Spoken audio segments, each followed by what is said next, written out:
Asosan grunt namunasining tarkibiga qarab, uning 3 turga bo'linadi. Supest, suklenik, glina gruntlarga bo'linadi. Obyektdan olingan grunt namunalarining fizik, mexanik ko'rsatkichlarini tekshirishimizdan oldin namuna doimiy massaga kelgunga qadar quritib olinadi.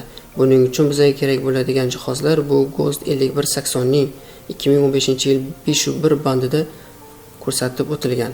5.3 bandi bo'yicha sinov bosqichlari davom etiladi. Grunt namunasining turiga qarab turli xil temperaturada quritiladi. Masalan, agar gruntimiz peshchanik bo'lsa 105 +- 2 gradusda 3 soat mobaynida quritiladi. Qolgan turdagi gruntlar uchun, plivatli gruntlar uchun asosan 5 soat mobaynida quritiladi. Oxirgi bosqich quritilish peshchanik gruntlar uchun 1 soat mobaynida, plivatli gruntlar uchun esa har 2 soat mobaynida quritilish jarayoni olib boriladi. Agar grunt namunamiz gipslangan glina bo'lsa, u holatda 80 +- 2 gradusda birinchi bosqichda 8 soat, oxirgi bosqichlarda esa har 2 soat davomida davom ettiriladi. Agar gruntimiz 10 gramdan 1 kilogramgacha olingan bo'lsa, uning aniqligi 0.02 gram. Agar 1 kilogramdan ko'p olingan bo'lsa, uning aniqligi 5 gramgacha farq qilgunga qadar quritiladi. Belgilangan vaqtdan keyin namunamiz sushilkada chiqaramiz va xona haroratida kelgunga qadar kutamiz. Oxirgi 2 bosqich o'rtasidagi farq 5 gram bo'lgunga qadar jarayon davom etadi. Namunamizning doimiy massaga kelgundan so'ng oquvchanlik ko'rsatkichi ko'rishimizdan oldin savol tug'ilishi mumkinki, nima sababdan birinchi navbatda bu ko'rsatkich aniqlanadi? Sababi grunt asosiy 3 turga bo'lingan va biz bu gruntimizning turini bilmaymiz va bu gruntning turini bilish uchun sinov jarayonlari ketma-ketlikda olib borilishi zarurdir. Oquvchanlik ko'rsatkichi namlikni aniqlagandek ko'riladi. Qachonki konus maxsus og'irlikda 5 sekund mobaynida 10 mm ichkariga kirgandan so'ng namuna olinadi. Kerakli uskunalar 702 bandida ko'rsatib o'tilgan. Namunamizni GOST 8735 bo'yicha kvartovaniya qilib 1 mm sitadan o'tkaziladi. Tarkibidagi o'simlik qoldiqlari ajratib olinadi. Tayyor namunamizdan farforoviy chashkada 100 gram miqdorda olib, unga suv, ya'ni suv ham distillangan suv GOST 6709 bo'yicha pH qiymati to'g'ri kelishi inobatga olishimiz zarur. Gruntli pastamiz tayyorlanadi va eksikatorda 2 soat mobaynida saqlanadi. Og'ir suglenik va glina namunalar uchun esa 6 soatgacha saqlanadi. Metallический buyuksalarning nomerlari va massalari yozib olinadi. Tayyor gruntli pastamizning yaxshilab aralashtiramiz va metallический chashka zichlab solamiz va shpatel yoki pichoq yordamida atrofi va ustini tekislaymiz. Konusni vazelin yordamida yuqa qilib surtamiz. Konusni grunt yuzasiga yaqinlashtiramiz.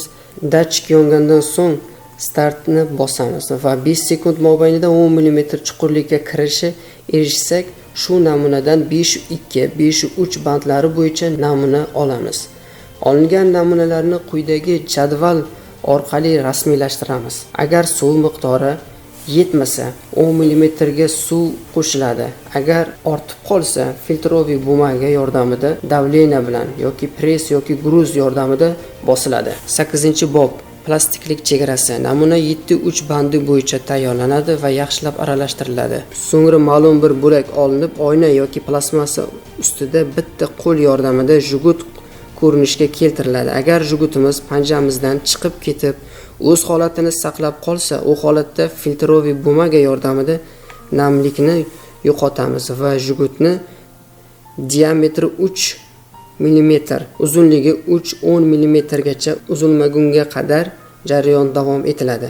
Hosil bo'lgan namunadan 10-15 gram proba olinadi va 5.2, 5.3 bandi bo'yicha namlik tekshiriladi.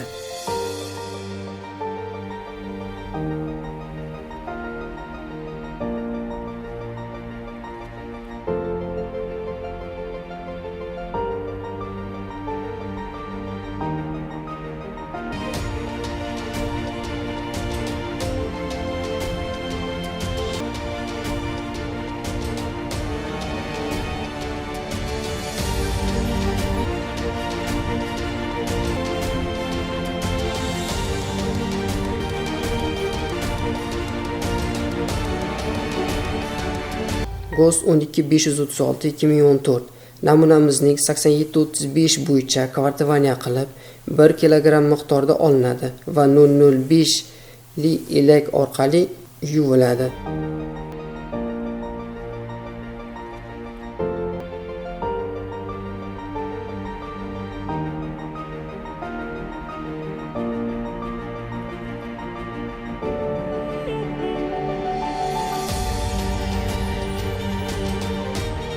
To suv prozrachniy holatga kelgunga qadar yuvilgan material 5.2-5.3 bandi bo'yicha sushilkada quritiladi.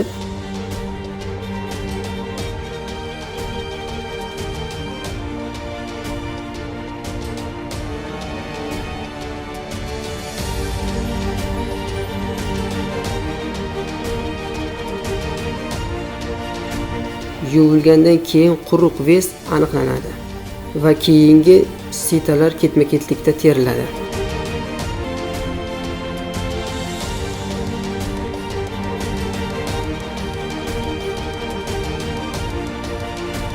Hosil bo'lgan sinov natijalari rasmiylashtiriladi.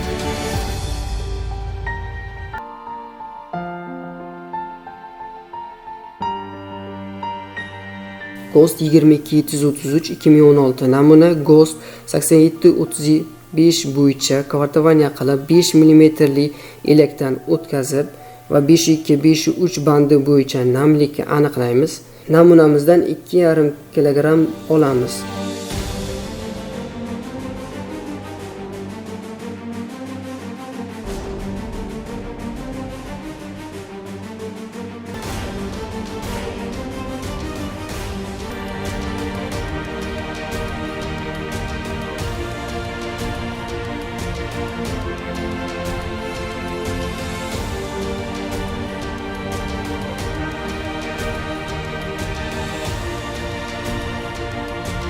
Va quyidagi jadval va formula orqali qo'shiladigan suvning miqdorini aniqlaymiz. Suv qo'shib tayyorlangan namunamizni bog'lovchi va bog'lanmaydigan turdagi gruntlar uchun esa turli xil vaqtlarda qo'yiladi. Bog'lanmaydigan gruntlar uchun 2 soat mobaynida, bog'lovchi gruntlar uchun 12 soat mobaynida ekskavatorda ushlanadi.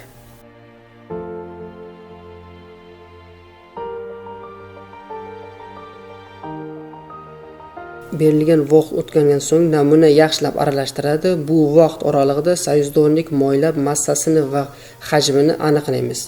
Sinovni boshlashdan oldin tayyorlangan namunamiz yaxshilab aralashtiriladi va sayzdornik silindr bo'ylab grunt 3 qatlam bo'lib zishlanadi. Har bir qatlam 30 cm balandlikda 40 ta udar bilan zishlanadi. Qatlam bir-biriga birikishi uchun 1-2 mm li pichoq yordamida chiziladi.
Ortiqcha qatlam lineyka yordamida o'lchanadi. Agarda 10 mm dan ko'p bo'lsa, u holatda har 2 mm ga bittadan ortiqcha udar uriladi.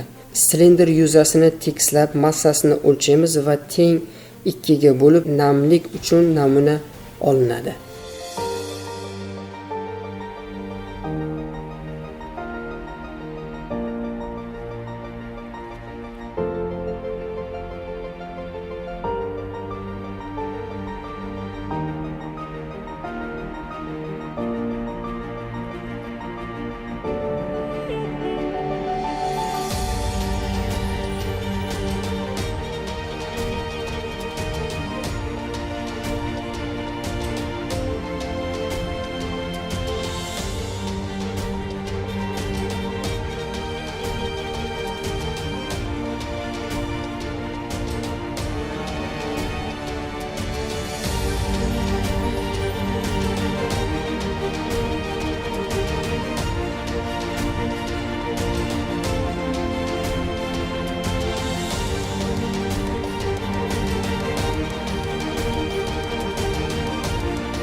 GOST 5182/15 ning 9.2 bandi bo'yicha, ya'ni gruntning zichlligini kesuvchi kalsion metodi yordamida aniqlash.